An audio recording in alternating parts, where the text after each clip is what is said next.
Sa video na ito, alam ko marami sa atin ang magiging emosyonal at magbibigay ng kanilang mga reaksyon. Sana tapusin nyo ang video na ito upang sa ganon ay malaman natin kung ano ang kailangan nating paghandaan para sa kay Reyna. Mga ka-Reyna, maraming salamat muli sa inyong pagtangkilik sa aking munting channel, sa mga bagong subscribers, sa mga patuloy na nagtitiwala at lahat ng nagmamahal sa kwento ng buhay ni Reyna.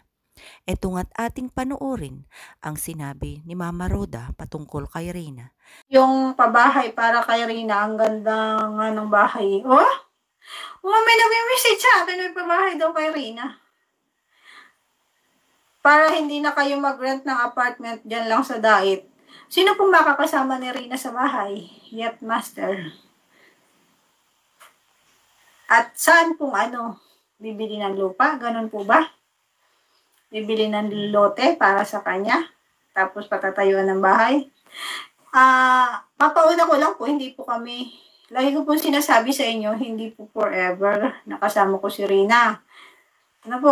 Ako po ay may sariling pamilya. Ayan. And ang pinaghahandaan natin ay kinabukasan ni Rina.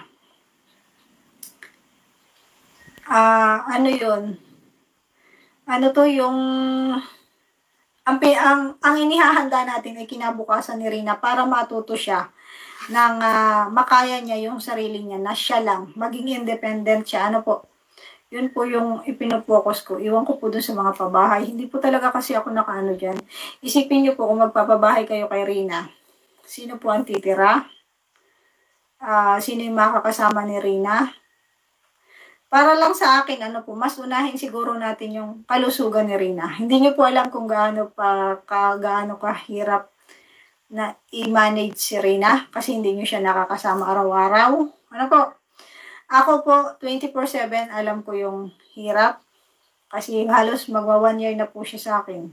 Makabagbag damdamin ang binitawang mga salita ni Mama Roda na kung saan ay pwede itong mangyari anytime mga ka-Reyna.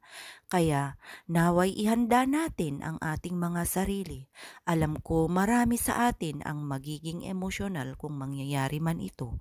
Nabibitawan na nga ni Mama Roda si Reyna. Sana ay hindi pa ngayon, pero sa future ay hindi natin hawak ang buhay ng bawat isa or hawak ng desisyon ng bawat isa. Kailangan nating maging handa at paghandaan ang ating mga sarili, ang ating mga emosyon patungkol sa pwedeng mangyari kay Reyna. Kaya naman ngayon pa lang ay magsama-sama tayo. Marami mang tutol at napakarami ring may gusto na talaga namang gustong mapabahayan si Reyna. Ano ang masasabi nyo sa usaping ito? Sana makapag-iwan kayo ng inyong mga komento. At para sa akin mga ka-Reyna, saan nga ba ilalagay or ibabalik si Reyna kung sakaling bibitawan na ni Mama Roda? Di po ba napakahalaga na magkaroon siya ng sarili niyang bahay? Hindi man sa ngayon, pero sana in the future.